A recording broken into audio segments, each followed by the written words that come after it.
Starting off, arguably one of the greatest Roblox survival games of all time, Decaying Winter stands as one of the more difficult and skill-based survival games. You are a survivor whose blind dumbass crashed into a meteor and had to pit stop on a planet called Eden 227, and you forgot to bring your weapons. So your objective is to survive 10 waves of scavengers trying to stab you and steal your stuff before you can get rescued, or, just flat out be abandoned and die. It doesn't matter. You can borrow a wide range of supplies and weapons to assist you in achieving this goal. There are multiple endings, with the easiest being that you need to just survive 10 waves of scavengers. Even though it does seem simple, it's just 10 waves, right? Like, how hard can it be? The game is actually just hard as fuck. And you can take the average player hours to beat the normal ending, even with a full team. And dude, I don't want to talk about the two other endings, man. Oh my god! I made it to the facility! Hey, wait a second. This isn't the facility I remember. Now, wouldn't it be ironic if Decaying Winter in the next game had some of their plot centered within a facility?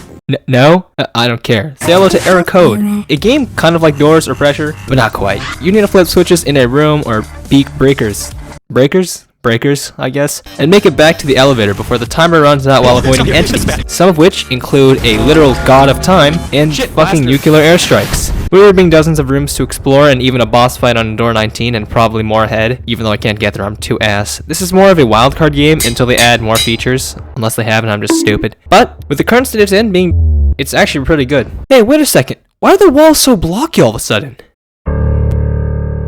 SCP Retro Breach is a game based in an SCP facility. You play as multiple different groups of interests with a wide variety of weapons trying to either contain or escape the facility. If you're wondering how the Global Occult Coalition was allowed to enter the Foundation when there were MTS on the scene, I have no idea. Ganzir must have been wanting some new SCPs to kill the Foundation with, SCP-5000 flashbacks. They're real, dude, they're real. As for the facility, there are a lot of SCPs scattered throughout that everyone can tinker with, making it either a funny farming game where you're just sitting at 914 and spam leveling up your cards to 05, or it's a game where you run for your life and pray that 096, 106, or 173 doesn't come to touch you. In all aspects, SCP Retro Breach is a very fun and chaotic survival game with functional weapons actually, and entertaining gameplay. 10 out of 10 would recommend. Forsaken is massive, but guess what? I hate Forsaken. So how do I compromise? Die of Death, the better, superior version of Forsaken, because its dev team isn't full of weirdos. And I'm definitely not saying that because I'm biased or anything. For one, the randomized loadouts, or decks, as they call it, do add an interesting and unique experience for every game, rather than everybody picking the same character and stun locking the killer. Combine that with actual good mechanics, and decent hitboxes of course, and the bosses being more skill-based, and you get a good survival game that isn't completely ass.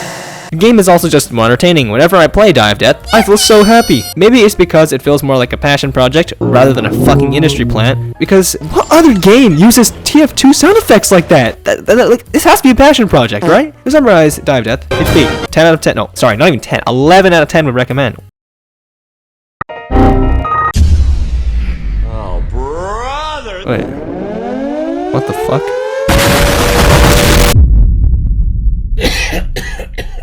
What the hell am I doing in a bunker?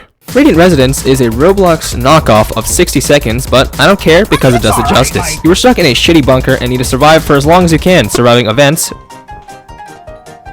And I'll take a skinny toilet, repairing the bunker's various components, scavenging for food and supplies, and repelling the invaders.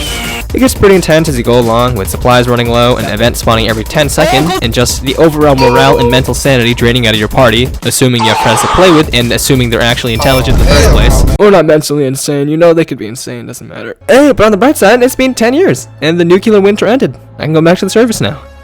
Oh my god, it's been so long since I breathed fresh air. Oh, I'm back in Canada. I hope the radiation didn't do anything too drastic to the environment. Stop! Stop! Please! Ah, shit.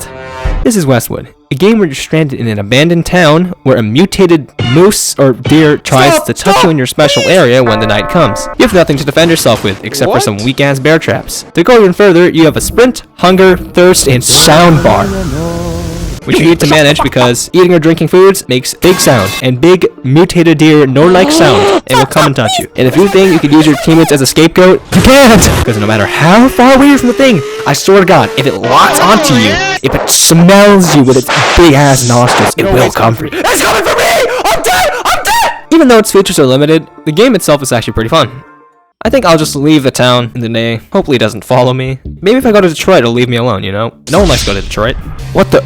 Oh, I can't see! Oh my god, my eyes!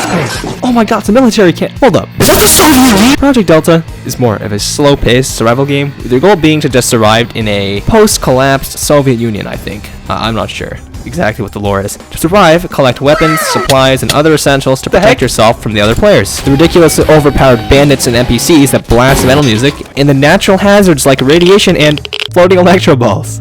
This thing's actually scary, dude. While there might be other games like Apoplexy Rising 2 or Aftermath that are similar to this survival-wise, but with zombies and realistic weight distribution, I like Project Delta better because it's just more superior. It has no zombies, it's relaxing as hell, the atmosphere, environmental sounds, and visuals also improve the survival part, and hey, you know, it leaves a lot of room for the imagination, you know, like, dude, I'm in the Soviet Union lighting up communists. Like, come on, is that not fun, bro? 11 out of 10, would recommend. Whoa. Damn. What the hell? Yo, where am I, bro? Hello. Welcome to Levels, a backrooms-inspired liminal space survival game where you're wandering across various levels in the search of what? An exit? Freedom? Who knows? All I know is that there's friendly fire and that I want to exercise my rights to a firearm when I'm feeling uncomfortable or threatened. All not necessarily scary, even though it's revolving around the horror genre. It's a really interesting experience with good graphics, and it's pretty liminal. It actually does liminal really well. And survival-wise, it's pretty good as well. You have room to breathe, but you still have to, like, you know, survive. Like, what?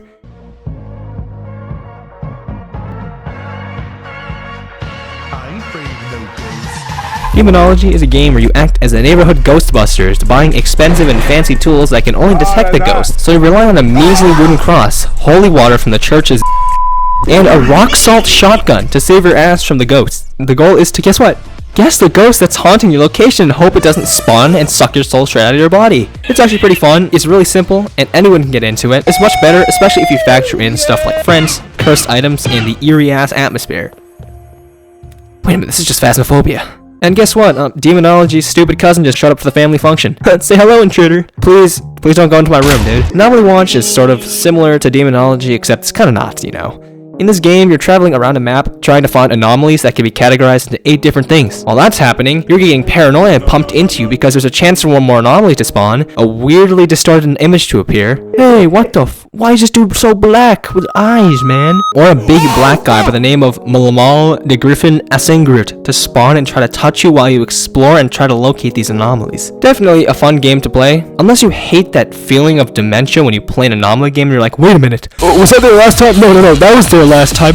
Please, I think somebody's watching me. Something's watching me. Stop.